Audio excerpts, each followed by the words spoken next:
அஸ்வின்ஸ் இனிப்பு காரம் பேக்கரி மற்றும் செல்வ உணவகம்.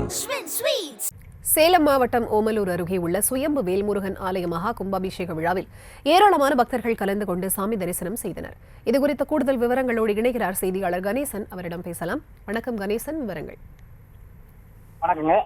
சேலம் மாவட்டம் ஓமலூர் அருகே உள்ள திண்டமங்கலம் ஓங்காரமலையில் வீட்டிருக்கும் சுயம்பு ஸ்ரீ வேல்முருகன் சுவாமி திருக்கோயில் கும்பாபிஷேக விழாவை முன்னிட்டு கடந்த 14ஆம் தேதி அன்று 5000க்கும் மேற்பட்ட பக்தர்கள் பல்வேறு புண்ணிய ஸ்தலங்களிலிருந்து எடுத்து வரப்பட்ட தீர்த்தக்குடி ஊர்வலம் ஏந்தி வந்து சுவாமி தரிசனம் செய்தனர். இதைத் தொடர்ந்து இந்த விழாவின் முக்கிய நிகழ்ச்சியான இன்று ஓங்காரமலையின் மீது கட்டப்பட்ட முருகன், ரங்கநாதர் மற்றும் விநாயகர் உள்ளிட்ட ஆலயங்களில் கோபுர கலசங்கள் மீது புனித நீர் ஊற்றி வேத மந்திரங்கள் முழங்க பக்தர்கள் மீது புனித நீர் தெளிக்கப்பட்டு இது சிறப்பாக மகா கும்பாபிஷேக விழா நடைபெற்றது.